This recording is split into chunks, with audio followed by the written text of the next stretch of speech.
நம்முடைய கர்த்தரும் இரட்சகருமாய் இருக்கிற ஆண்டவராகிய இயேசு கிறிஸ்துடைய நாமத்தினாலே நான் உங்களை வாழ்த்துகிறேன். இந்த கால வேளையில் கர்த்தருடைய வார்த்தை கொண்டு உங்களோடு இடைப்படுவதில் நான் மகிழ்ச்சி அடைகிறேன். நேற்று மதிய வேளையில் திடீரென்று எங்கள் ஊரில் மழை பெய்ய ஆரம்பித்தது. எனக்கும் சற்று உடல்நலம் சரியில்லாதபடினால நான் மாத்திரை எடுத்துக்கொண்டு நான் இளைப்பாறி கொண்டிருந்தேன். மழை சற்று நேரம் பெய்துவிட்டு நின்றுவிட்டது. அப்பொழுது எந்த அளவுக்கு மழை பெய்திருக்கிறது என்று சொல்லி அறியும்படியாக கதவை திறந்து வெளியே எட்டி பார்க்க வேண்டும் என்று சொல்லி கதவை திறந்தேன். அப்பொழுது எங்கள் காம்பவுண்டுக்குள்ளே ஒருவர் எங்கள் வீட்டில் இருக்கக்கூடிய சேரை எடுத்து போட்டு உட்கார்ந்து கொண்டிருந்தார். என்னை பார்த்த உடனே எழுந்து நின்றார். என்னை தெரிகிறதா என்று சொன்னார். உண்மையிலே எனக்கு அவரை அதிகமாய் தெரிந்ததாக எனக்கு தெரியவில்லை. இருந்தாலும் தெரியவில்லை என்று சொல்லி எப்படி சொல்ல? எனவே தெரியும் சொல்லுங்கள் அப்படின்னு சொன்னேன். அப்போ அவர் அக்கா எங்கே அப்படின்னு என்னிடத்தில் கேட்டார். நான் என் மனைவியைத்தான் கேட்கிறார் என்று சொல்லி அறிந்து அவளும் கடைக்கு போனால் இந்த மழை நிமித்தமாக கடையில் இருக்கணும் அல்லது எங்கேயாவது தெரிந்த வீட்டில் ஒதுங்கி இருக்கணும் அப்படின்னு சொன்னேன். அப்போ வீடு அமைதியாக இருக்க என்று சொல்லி என்னுடைய மகளை குறித்து கேட்டார். நான் அவரை பார்த்து, ஐயா நீங்கள் நனைஞ்சிருக்கிறீங்க, வீட்டுக்குள்ளே வாரீங்களா?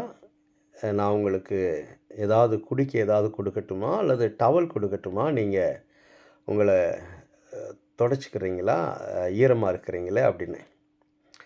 அப்போ அவர் சொன்னார், காம்பவுண்டுக்கு வெளியே இருக்கிற அவருடைய வண்டி 2 வீலரை 2 சக்கர வாகனத்தை கை காண்பித்து, அதுக்குள்ளே துணியெல்லாம் வச்சுருக்கிறேன், நான் ஒரு வியாபாரி, இந்த இடத்துல இந்த தெருவுக்கு வருகிற பொழுது அக்காவை நான் பார்த்து பேசுவேன், அவங்க என்னிடத்தில் இந்த பொருளெல்லாம் வாங்குவாங்க, நான் ரொம்ப நாட்களுக்கு அப்புறமா அல்லது சில மாதங்களுக்கு அப்புறமா நான் வாரேன், அதனால தான் இந்த நேரத்தில் இங்கே இருக்கிறேன் அப்படி சொல்லி சொன்னார். பின்ன என்னுடைய மகளை பற்றி கேட்டபடினால அவளுக்கு திருமணமாகி அவள் வேறொரு ஊருக்கு போயிருக்கிறா அப்படின்னு சொல்லி சொன்னேன். அப்போ அவர் எந்த ஊருன்னு சொல்லி கேட்டார். நான் ஊர் பேரை சொன்ன உடனே ஐயையோ அப்படின்னார். நான் எதுக்கு ஐயையோன்னு சொல்கிறாரே அப்படின்னு சொல்லி கேட்டேன். அவர் சொன்னார், ஐயா நான் அந்த ஊரில் தான் பிறந்து வளர்ந்தேன், படித்தேன், வேலை பார்த்தேன், எல்லாம் பண்ணினேன், தொழில் அங்கே பண்ணினேன், திருமணம் அங்கே பண்ணினேன்.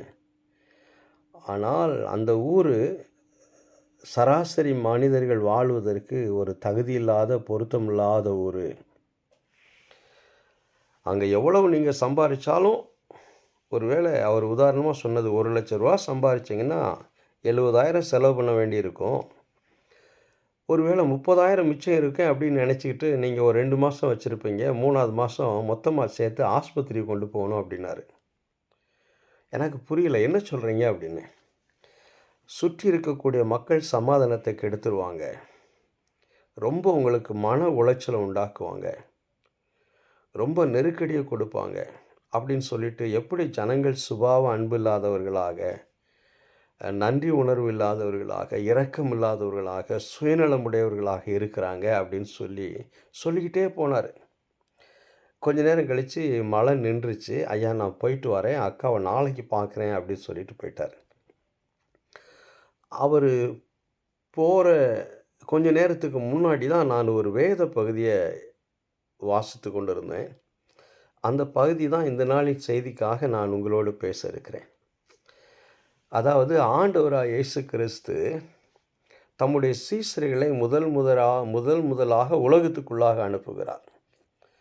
அப்படி முதலாக உலகத்துக்குள்ளாக அனுப்புகிற பொழுது அவர்களுக்கு அதிகாரம் கொடுத்தார், வல்லமை கொடுத்தார், அதே நேரத்தில் எச்சரிப்பும் கொடுத்து அனுப்புகிறார் என்ற ஒரு பகுதியை தான் நான் வாசித்தேன். மத்தேயு 10ஆம் அதிகாரத்தில் அந்த சம்பவத்தை பார்க்கிறோம். மத்தேயு 10ஆம் அதிகாரம் 16வது வசனம் இந்த நாளின் செய்திக்காக நான் தெரிந்து கொண்டிருக்கிறேன். அதாவது இயேசு சுவாமி தம்முடைய சீசர்களை பார்த்து சொல்லுகிறார். அவர்களை உலகத்திற்குள்ளாக அனுப்புவதற்கு முன்பு அவர் சொல்லுகிற வார்த்தை, அவர்களுக்கு சொல்லுகிற வார்த்தை, ஆடுகளை ஓநாய்களுக்குள்ளே அனுப்புகிறது போல இதோ நான் உங்களை அனுப்புகிறேன். ஆகையால் சர்ப்பங்களைப் போல வினா உள்ளவர்களும் புறாக்களைப் போல கபடற்றவர்களுமாயிருங்கள் அப்படின்னு சொல்கிறார். இந்த பகுதியை வாசித்துட்டு நான் மாத்திரை சாப்பிட்டுட்டு சாய்வு நாற்காலியில் நான் உட்காந்து சாஞ்சிட்டு அப்படியே தூங்கிட்டேன். அதுக்கப்புறமா இந்த நபரை நான் சந்தித்தேன். இவர் இந்த வார்த்தையை சொல்லிட்டு போன பிறகு நான் வாசித்த இந்த பகுதியையும் இவர் சொன்ன காரியத்தையும் குறித்து யோசிச்சுக்கிட்டு இருந்தேன்.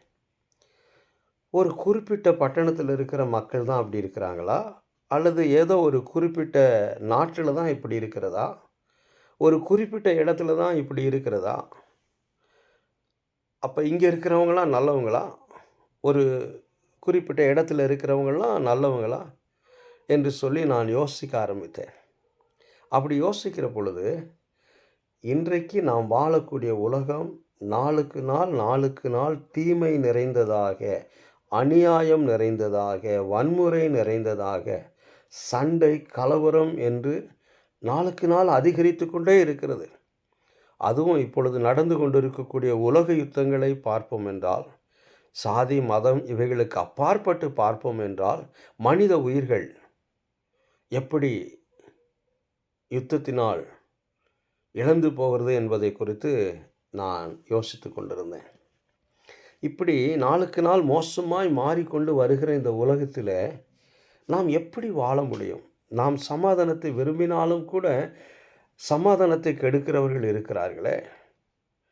நாம் சமாதானமாக எப்படி வாழ முடியும் என்று நான் யோசித்து கொண்டு இருக்கிற பொழுது தான் சற்று நேரத்துக்கு முன்பாக இந்த பகுதியை நான் வாசித்திருந்தேன். இந்த பகுதியில் இயேசு சுவாமி என்ன சொல்லுகிறார் என்று சொல்லி அறிந்து கொள்ள வேண்டுமென்றால் இதனுடைய பின்னணி என்னவென்று சொல்லி நாம் அறிய வேண்டும். அதாவது இந்த வசனத்தை நான் 3 பிரிவாக பிரிக்கிறேன். The context of the passage, அதாவது இந்த வசனத்தினுடைய வரலாற்று பின்னணி என்ன முதலாவதாக. இரண்டாவதாக the content of the passage, இந்த வசனத்துக்குள்ளே இருக்கக்கூடிய காரியங்கள் என்ன. மூன்றாவதாக the conclusion of the passage, இந்த வசனம் நமக்கு என்ன சொல்லுகிறது என்று 3 தலைப்பில் இதை நான் பிரித்து தியானிக்க ஆரம்பித்தேன். அப்பொழுது ஆண்டவர் எனக்கு வெளிப்படுத்தின காரியங்களைத்தான் நான் இப்பொழுது உங்களோடு பேச விரும்புகிறேன். இந்த பகுதியை நாம் வாசிக்கிற பொழுது இங்கே நாம் என்ன அறிந்து கொள்ளுகிறோம் என்று சொன்னால், யார் இவர்களை அனுப்புகிறது, முதலாவதாக அனுப்பப்படுகிற இவர்கள் யார், மூன்றாவதாக இவர்கள் எங்கே அனுப்பப்படுகிறார்கள், எப்படி அனுப்பப்படுகிறார்கள், எதற்காக அனுப்பப்படுகிறார்கள், நான்காவதாக இந்த வார்த்தையில் இருக்கக்கூடிய உண்மை என்ன என்று நான் யோசிக்க ஆரம்பித்தேன். இந்த வார்த்தையில் இருக்கக்கூடிய உண்மை என்ன என்று சொல்லி பார்ப்போம் என்றால், இயேசு கிறிஸ்து தம்முடைய சீசர்களை பார்த்து சொல்லுகிறார், நீங்கள் நல்லவர்களாக இருந்தாலும், நீங்கள் நன்மை செய்யக்கூடியவர்களாக இருந்தாலும், நீங்கள் உலகத்தையும் அதில் இருக்கக்கூடிய மக்களையும் நேசிக்கக்கூடியவர்களாக இருந்தாலும், அவர்களுக்கு சேவை செய்யும்படியாக நீங்கள் கடந்து போனாலும் இந்த உலகம் உங்களை வரவேற்காது, இந்த உலகம் உங்களை ஏற்றுக்கொள்ளாது, இந்த உலகம் உங்களை நேசிக்காது, இந்த உலகம் உங்களுக்கு எதிர்ப்பு தெரிவிக்கும். எனவே எந்த விதமான எதிர்பார்ப்பு இல்லாமல் நீங்கள் இந்த உலகத்திற்குள்ளாக கடந்து போகக்கூடாது என்பதை ஆண்டவராய் இயேசு கிறிஸ்து அவர்களுக்கு முதலாவது சொன்னார். ஏன் என்று சொன்னால், இன்றைக்கு இருக்கும் உலகமும் அதில் உள்ள மக்களும் எப்படி இருக்கிறார்கள் என்று சொல்லி ஆண்டவராய் இயேசு கிறிஸ்து 2000 ஆண்டுகளுக்கு முன்பே சொல்லியிருக்கிறார்.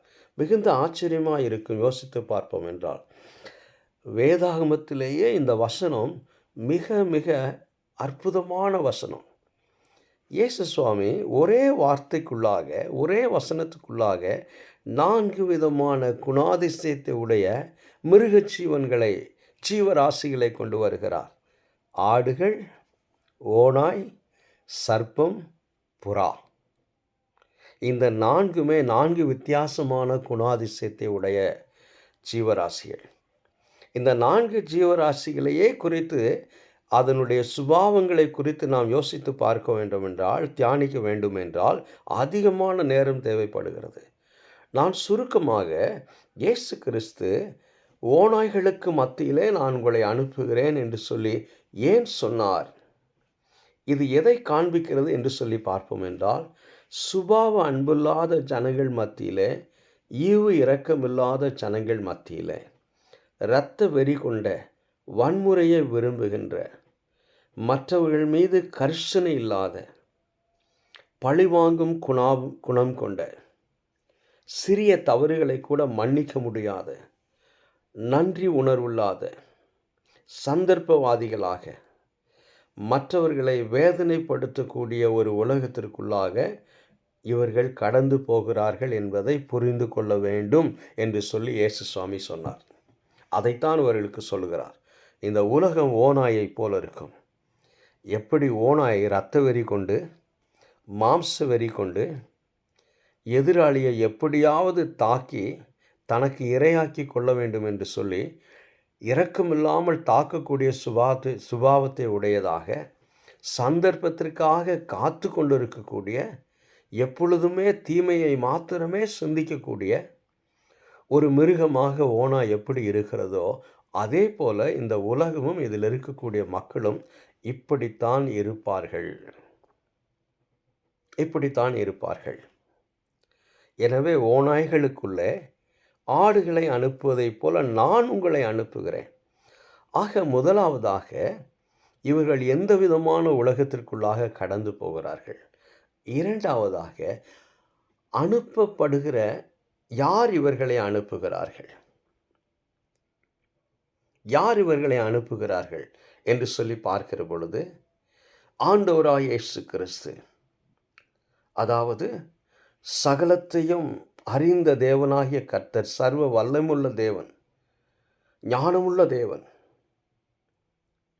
இவர்களை பற்றி அறிந்திருக்கிற தேவன், உலகத்தின் முடிவு பரியந்தம் உங்களுடனே நான் கூட இருக்கிறேன் என்று சொன்ன தேவன், வானத்திலும் பூமியிலும் சகல அதிகாரம் எனக்கு கொடுக்கப்பட்டிருக்கிறது என்று சொன்ன தேவனாகிய கர்த்தர், நான் உங்களை அனுப்புகிறேன். அந்த வார்த்தையை நாம் சரியாக அர்த்தம் கொண்டு புரிந்து கொள்ள வேண்டும்.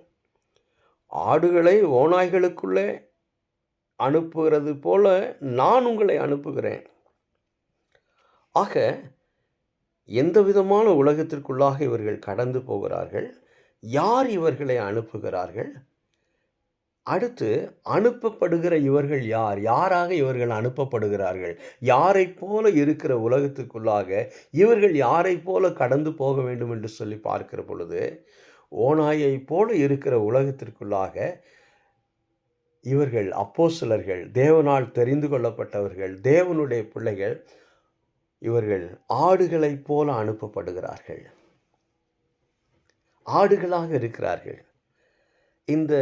இந்த வார்த்தை, ஓநாய்களுக்குள்ளே நான் உங்களை ஆடுகளைப் போல அனுப்புகிறேன் என்று சொல்லக்கூடிய வார்த்தை எதை வெளிப்படுத்துகிறது என்று சொன்னால், உலகம் இப்படி தீமை செய்யக்கூடிய உலகமாக இருந்தாலும், சுபாவ அன்பில்லாத, இரக்கமில்லாத, மன்னிக்க முடியாத, தன்மை கொண்ட உலகமாக, தீமையை விரும்பக்கூடிய உலகமாக இருந்தாலும், நீங்கள் இந்த உலகத்திற்குள்ளாக கடந்து போகின்ற பொழுது நீங்கள் சாந்த குணமுடையவர்களாக, அதாவது தீமை செய்யாத, ஆடு யாருக்கும் தீமை செய்யாது. ஒரு உதாரணம் சொல்ல வேண்டும் என்றால், நீங்கள் ஒரு தெருவில் நடந்து போகிறீர்கள். ஒரு 10 நாய் அல்லது ஒரு 6 நாய் என்று வைத்துக்கொள்வோம். ஒரு வித்தியாசமான தோற்றத்தை உடைய, கொடுமையான பற்களை உடைய, உரிமை கொண்டு இருக்கக்கூடிய ஒரு 5-6 நாய்களை நீங்கள் ரோட்டில் பார்க்கிறீர்கள். எத்தனை பேர் தைரியமாய் கடந்து போவீர்கள் என்று சொல்லி எனக்கு தெரியாது.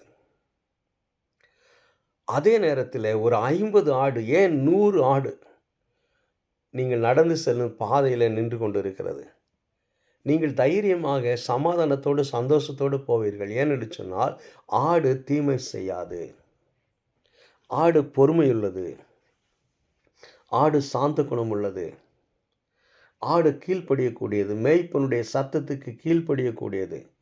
மேய்ப்பனே அந்த ஆட்டை கசாப்பு கடைக்கு, அதாவது வெட்டுவதற்காக அழைத்து கொண்டு போகிறான் என்று சொல்லி தெரிந்திருந்தும் அந்த மேய்ப்பனை நம்பி அவனோடு அந்த வெட்டப்படுகிற இடத்து வரைக்கும் அது போகும். கீழ்ப்படியக்கூடியது, நம்பும், மேய்ப்பனை நம்பும். ஆடு ஏமாற்றாது. ஓநாய் ஏமாற்றும், ஓநாய் தீமை செய்யும், ஓநாய் வெறி குணம் கொண்டது. ஆனால் ஆடு தீமை செய்யாது, சாந்த குணமுடையது, பொறுமையுள்ளது, செவி கொடுக்கும், கீழ்ப்படியக்கூடியது, ஏமாற்றாது, நம்பும் தன்மை கொண்டது. இந்த சுபாவம் கொண்டவர்களாக நீங்கள் இந்த உலகத்துக்குள்ளாக கடந்து போக வேண்டும். சரி, அடுத்து, ஓநாய்களுக்குள்ளே ஆடுகளை அனுப்புவதைப் போல நான் உங்களை அனுப்புகிறேன் என்று சொன்னவர் அடுத்து ஒரு வித்தியாசமான ஒரு வார்த்தையை சொல்லுகிறார். எனவே இவர்கள் எப்படி இந்த உலகத்திலே வாழ வேண்டும் என்று சொல்லுகிறார் ஆண்டவராய் இயேசு கிறிஸ்து. ஆகையால் ஓநாய்களுக்குள்ளே ஆடுகளைப் போல நான் உங்களை அனுப்புகிறேன். ஆகையினால் இந்த உலகத்திற்குள்ளாக கடந்து போகக்கூடிய நீங்கள் எப்படி இந்த உலகத்திற்குள்ளாக வாழ வேண்டும் என்று சொல்லுகிற பொழுது, சர்ப்பங்களைப் போல வினாவுள்ளவர்களாகவும் புறாக்களைப் போல கபடற்றவர்களுமாய் இருங்கள் என்று சொல்லுகிறார். எனக்கு இந்த சர்ப்பம் என்ற வார்த்தை சற்று ஆச்சரியமாக இருந்தது. இயேசு சுவாமி இந்த சர்ப்பத்திற்கு பதிலாக வேறு ஏதாவது மிருகத்தை பயன்படுத்தி இருக்கலாம். ஏனென்று சொன்னால், சர்ப்பத்தை போல இருங்கள் என்று சொல்லுகிற பொழுது பழைய ஏற்பாட்டிலே சர்ப்பம் தீமையின் அடையாளம், கொடுமையான விஷத்தன்மை உள்ளது. சர்ப்பம் உயிர்களை கொல்லக்கூடியது, சர்ப்ப பயம் உண்டாக்கக்கூடியது. பாம்பை பார்த்த உடனே எல்லாருக்கும் பயம் வரும். ஏனென்று சொன்னால் பாம்பு கடித்தால் உயிர் போகும். பாம்பு கொடுமையான தன்மை கொண்டது. இந்த பாம்பை, இந்த சர்ப்பத்தை இயேசு கிறிஸ்து இந்த சர்ப்பத்தை போல இருங்கள் என்று சொல்லுகிறாரே, என்ன சொல்ல விரும்புகிறார் என்று நான் இந்த சர்ப்பங்களைப் போல வினா உள்ளவர்களாயிருங்கள் என்று சொல்லுகிறாரே, என்ன சொல்ல விரும்புகிறார் என்று சொல்லி நான் இதை ஆழமாக அறிந்து கொள்வதற்கு ஆங்கில வேதாகமத்திற்கு போனேன். எப்பொழுதெல்லாம் எனக்கு தமிழில் சில வார்த்தைகள் புரியவில்லையோ அப்பொழுது நான் ஆங்கில வேதாகமத்திற்கு போய் அந்த வார்த்தை என்ன சொல்லுகிறது என்று சொல்லி நான் பார்ப்பதுண்டு. அப்படி நான் பார்க்கிற பொழுது ஆண்டவராய் இயேசு கிறிஸ்து இந்த இடத்துல be shrewd as a snakes அப்படின்னார். ஷ்ரூட் என்றால் என்ன? ஷ்ரூட் என்ற வார்த்தையை நீங்கள் அப்படியே தமிழில் டைரெக்டாக நீங்கள் மொழியாக்கம் செய்வீர்கள் என்றால் அதுவும் ஒரு நல்ல ஒரு அர்த்தத்தை நமக்கு கொடுப்பது கிடையாது. அதுவும் சற்று முரண்பாடான அர்த்தத்தை நமக்கு கொடுக்கக்கூடியது. ஆனால் ஆண்டவராய் இயேசு கிறிஸ்து be shrewd as a snakes, சர்ப்பத்தை போல வினா உள்ளவர்களாக இருங்கள் என்று சொல்லுகிறாரே, என்ன சொல்ல விரும்புகிறார் என்று சொல்லி நான் யோசித்து பார்த்தேன்.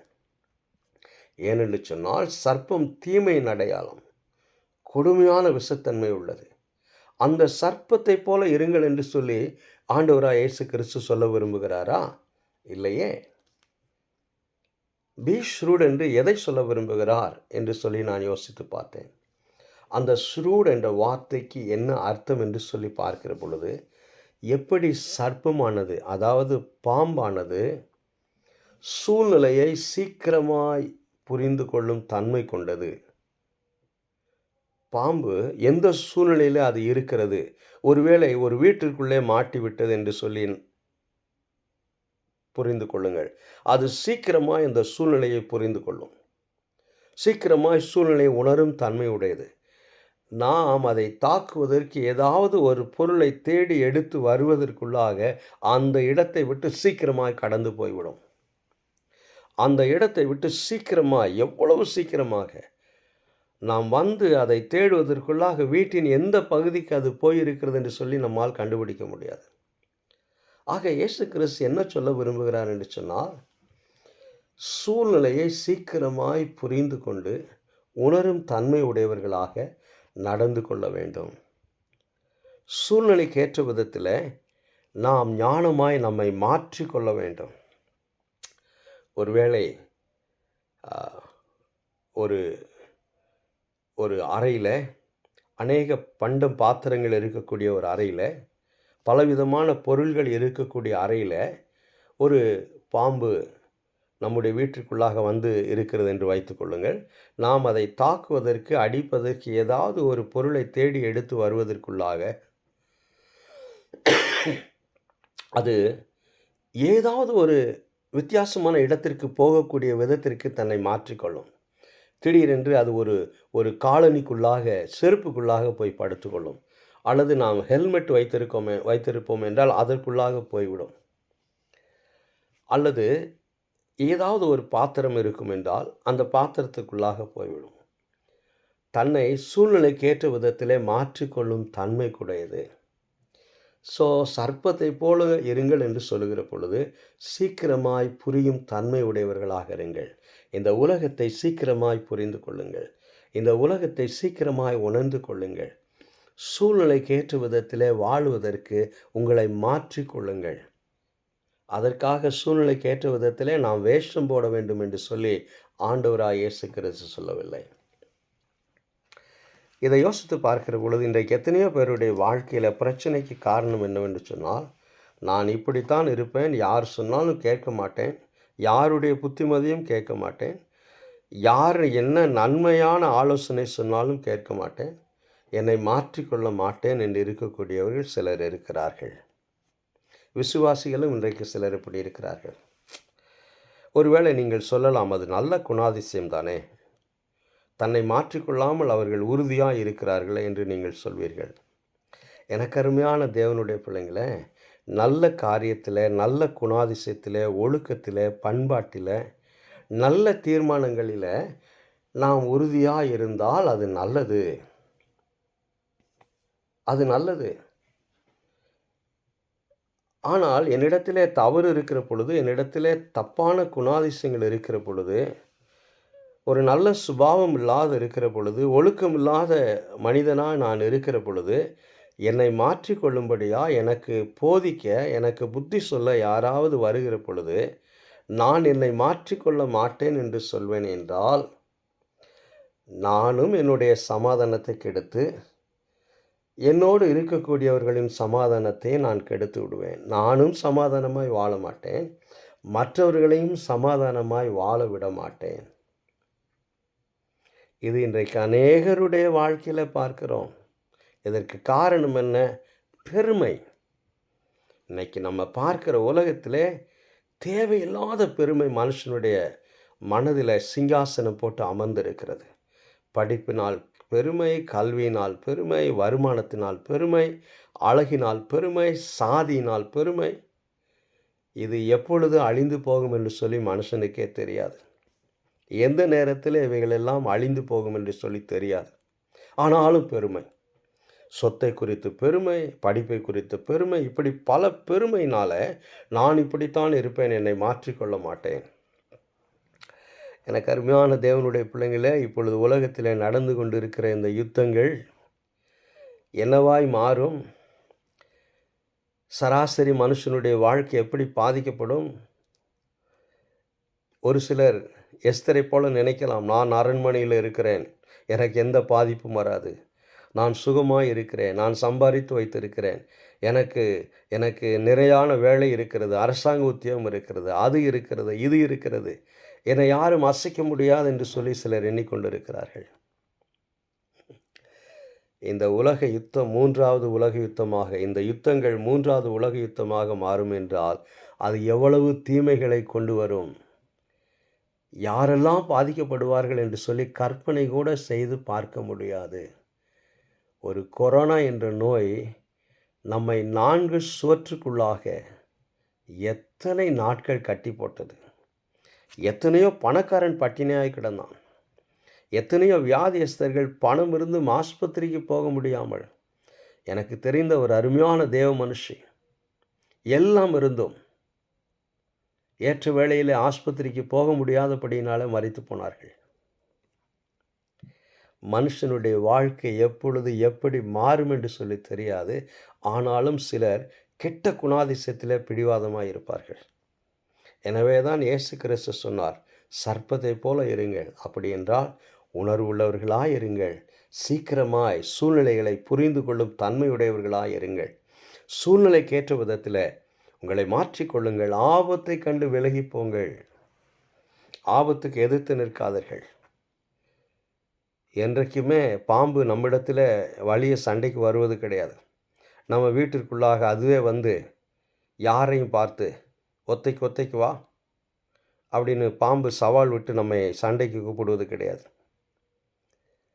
அப்படியே நாம் போகிற வழியில் எங்கேயாவது நாம் பாம்பை பார்ப்போம் என்றால், சர்ப்பத்தை பார்ப்போம் என்றால், அது எவ்வளவு சீக்கிரம் விலகி போக விரும்புமோ அவ்வளவு சீக்கிரம் விலகி போக விரும்பும். இயேசு கிறிஸ்து சொல்லுகிறார், தீமையை கண்டு விலகி போங்கள், எதிர்த்து நிற்காதீர்கள். தீமைக்கு எதிர்த்து நிற்காதீர்கள், தீமையை கண்டு விலகி போங்கள். ஏனென்று சொன்னால் தீமை செய்கிறவர்கள் ஒரு நாளில் அழிந்து போவார்கள். சரி, அடுத்து புறாவை போல இருங்கள் என்று சொன்னாரே, என்ன சொல்ல விரும்புகிறார்?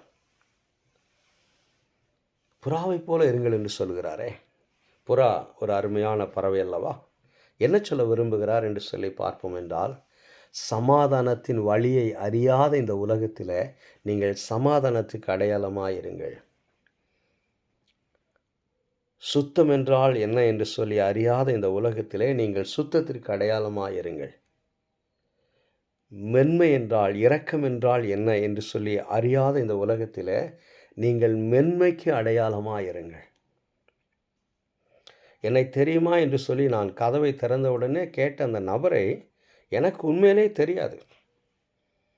நான் மூஞ்சில் அடித்த மாதிரி சொல்லியிருக்கலாம், நீ யார் எனக்கு தெரியாது, எங்கள் வீட்டுக்குள்ளே எங்கள் காம்பவுண்டுக்குள்ளே வந்து எங்கள் சேர் எடுத்து போட்டு உட்காந்துருக்கிறீங்க அப்படின்னு நான் கேட்கலாம்.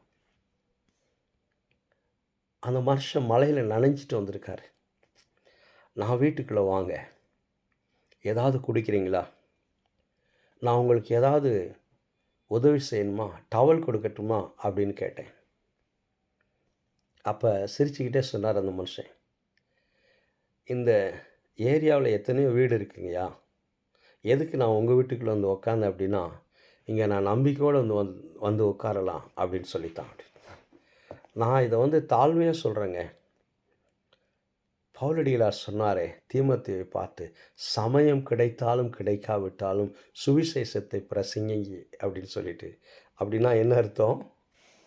சமயம் கிடைத்தாலும் கிடைக்காவிட்டாலும் கிடைக்கிற வாய்ப்பை இந்த உலகத்தில் நீங்கள் சந்திக்கக்கூடிய மக்களுக்கு நீங்கள் நீங்கள் மென்மையானவர்கள், நீங்கள் தீமை செய்யாதவர்கள், நீங்கள் நீங்கள் நன்மைக்கு அடையாளமாக இருக்கிறீர்கள், சமாதானத்தை விரும்புகிறவர்கள் என்பதை காண்பீங்கள்.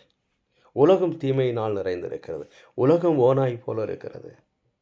ஆனால் நீங்கள் சமாதானத்தின் அடையாளமாக இருங்கள். உலகத்திற்கு சுத்தம்னா என்னன்னு தெரியாது.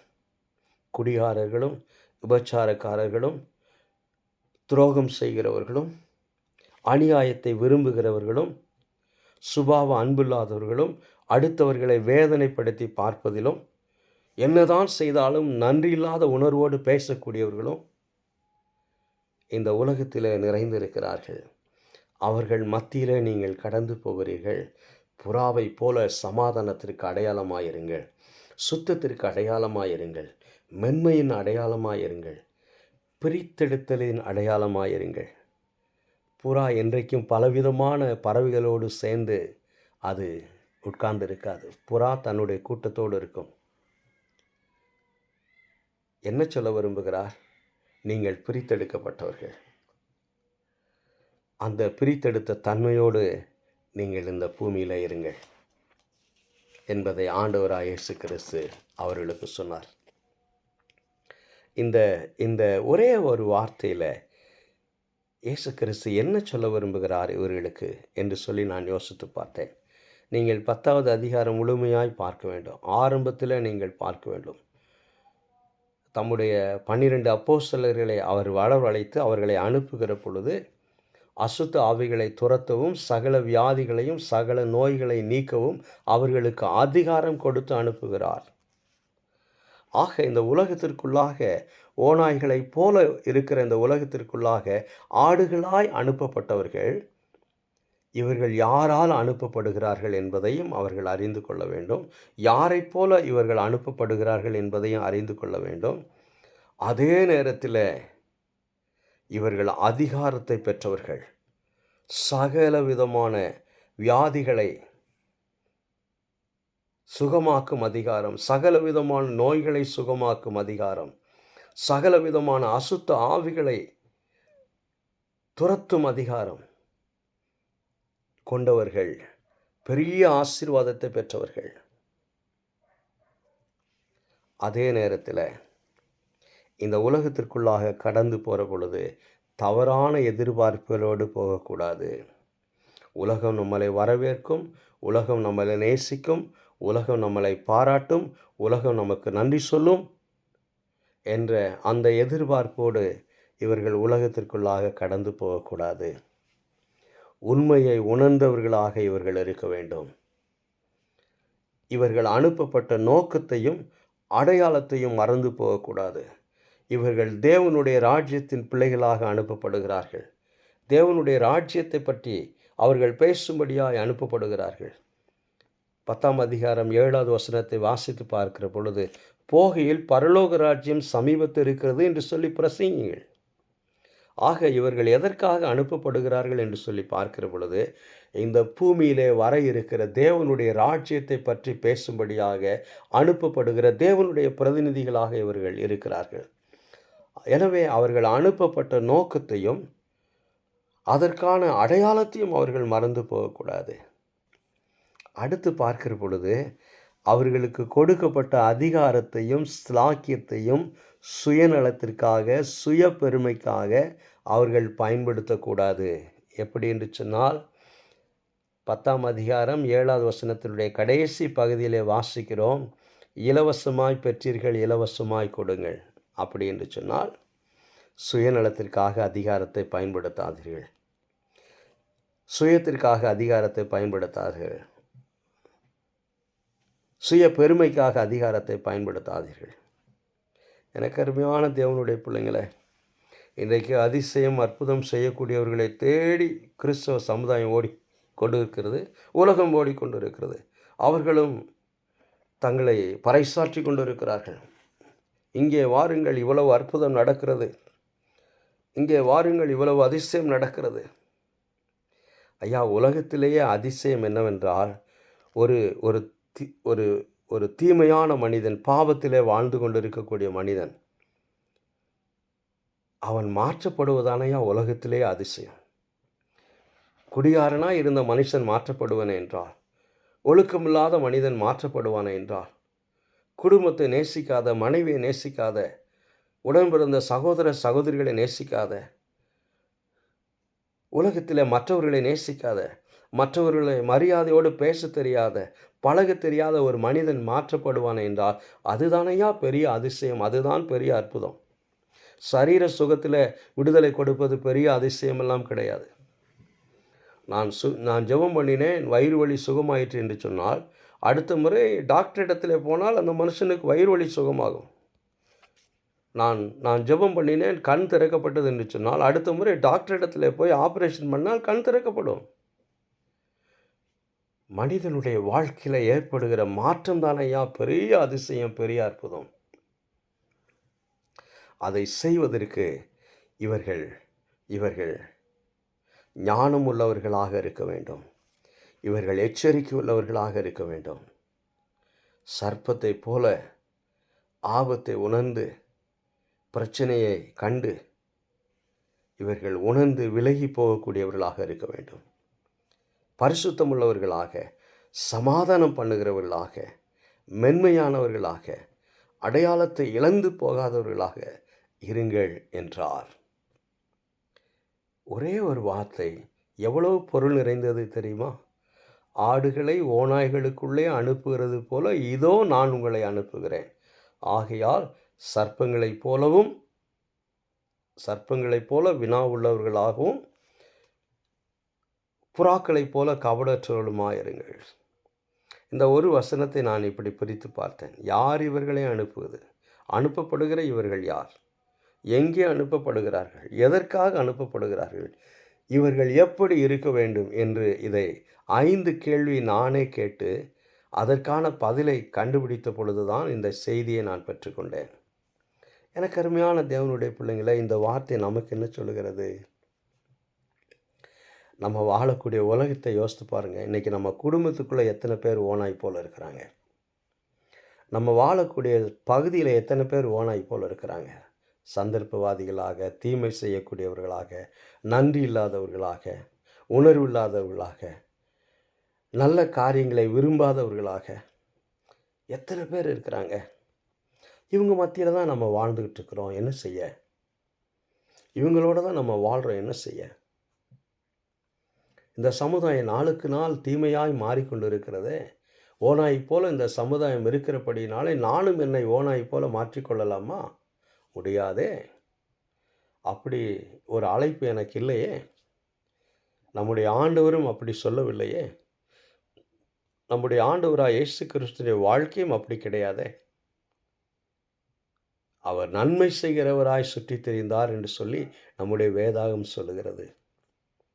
எனவே எனக்கு அருமையான தேவனுடைய பிள்ளைகளை, இந்த உலகத்திற்குள்ளாக எப்படி அப்போஸ்தலர்கள் அனுப்பப்பட்டார்களோ அதே போல நாமும் இந்த உலகத்துக்குள்ளாக பலவிதமான வித்தியாசமான சூழ்நிலைக்குள்ளாக வாழும்படியாய் அனுப்பப்பட்டிருக்கிறோம். எனக்கு அருமையான தேவனுடைய பிள்ளைகளை, இதை கேட்கிற உங்களுடைய வாழ்க்கை எப்படி இருக்கிறது என்று சொல்லி எனக்கு தெரியாது. உங்கள் சூழ்நிலை எப்படி இருக்கிறது என்று சொல்லி எனக்கு தெரியாது. எந்த விதமான கடினமான சூழ்நிலைக்குள்ளாக நீங்கள் வாழ்ந்து கொண்டு இருக்கிறீர்கள் என்று சொல்லி எனக்கு தெரியாது. இந்த செய்தி 3 காரியங்களை நமக்கு சொல்லுகிறது. முதலாவதாக, நம்மை அனுப்புகிறவர் யார் என்பதை அறிந்து நம்பிக்கையோடும் தைரியத்தோடு இருப்போம். உலகத்தின் முடிவு பரியந்தம் நான் உங்களுடனே கூட இருக்கிறேன். வானத்திலும் பூமியிலும் சகல அதிகாரம் எனக்கு கொடுக்கப்பட்டு இருக்கிறது. ஆகினால் போங்கள் என்று சொன்ன ஆண்டவராக இயேசு கிறிஸ்து நம்மோடு இருக்கிறார், உங்களோடு இருக்கிறார். எனவே நம்பிக்கையோடு இருப்போம், தைரியத்தோடு இருப்போம். 1. இரண்டாவதாய் பார்க்கிற பொழுது, நம்முடைய வாழ்க்கையின் நோக்கத்தை அறிந்தவர்களாக இருப்போம். நாம் ஒரு நோக்கம் இல்லாமல் இந்த பூமிக்கு அனுப்பப்படவில்லை. ஆண்டவர் உங்களையும் என்னையும் ஒரு நோக்கத்தோடு இந்த பூமிக்குள்ளாக அனுப்பியிருக்கிறார். அந்த பூமிக்கு உப்பாக, ஒளியாக, அவருடைய பிள்ளைகளாய் நாம் இருக்கும்படியாய் அனுப்பியிருக்கிறார். எனவே நம்முடைய வாழ்க்கையின் நோக்கத்தை அறிந்தவர்களாக இருப்போம். 3ஆவதாய் பார்க்கிற பொழுது, நாம் ஒரு அடையாளமாக இருக்கும்படியாகவும், சமாதானத்திற்கு அடையாளமாக, நன்மைக்கு அடையாளமாக, பரிசுத்தத்துக்கு அடையாளமாக, மென்மைக்கு அடையாளமாக இருக்கும்படியாய் நாம் அனுப்பப்பட்டிருக்கிறோம். அந்த அடையாளத்தை இழக்காதவர்களாக இருப்போம். நம்பிக்கையோடும் தைரியத்தோடு இருப்போம். நம்முடைய வாழ்க்கை நோக்கத்தை அறிந்தவர்களாக இருப்போம். அடையாளமாகவும் அடையாளத்தை இழக்காதவர்களாகவும் இருப்போம். அப்பொழுது கர்த்தர் நம்மோடு கூட இருப்பார். கர்த்ததாமே இந்த வார்த்தையை கொண்டு, வசனத்தை கொண்டு உங்களோடு பேசுவாராக. உங்கள் கருத்துக்கள், உங்கள் விமர்சனங்கள் வரவேற்கப்படுகிறது. ஆமென்.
வசனம்